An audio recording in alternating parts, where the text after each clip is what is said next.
We're living in the most momentous and dangerous of times.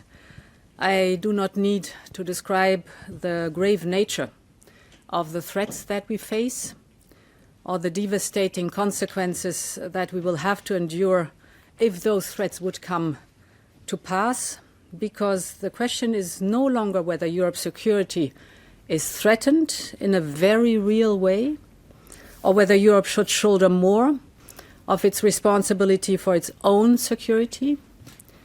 In truth, we have long known the answers to those questions.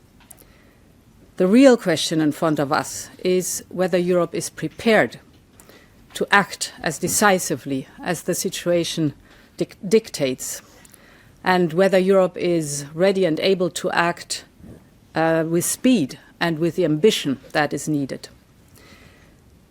In the various meetings in the last few weeks, most recently 2 days ago in London, the answer from European capitals has been as resounding as it is clear.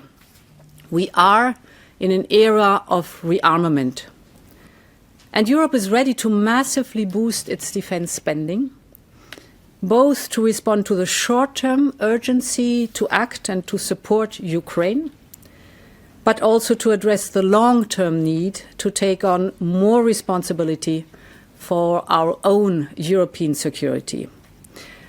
And this is why today I have written a letter to the leaders ahead of Thursday's European Council. This is why we are here together today. I have outlined in this letter to the leaders the ReArm Europe plan. This set of proposals focuses on how to use all the financial levers at our disposal in order to help member states to quickly and significantly increase expenditures in defense capabilities, urgently now, but also over a longer period of time over this decade. Now, there are 5 points to this plan. The first part of this ReArm Europe plan is to unleash the use of public funding in defense on the national level.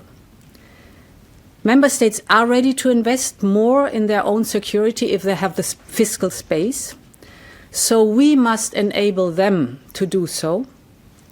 And this is why we will propose to activate the national escape clause of the Stability and Growth Pact. This will allow member states to significantly increase their defense expenditures without triggering the excessive deficit procedure. So if member states would increase their defense spending by 1.5% of GDP on average, this could create fiscal space of close to 650 billion euros over a period of 4 years. The second proposal will be a new instrument.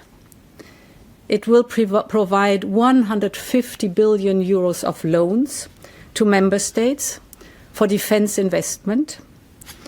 This is about basically spending better and spending together.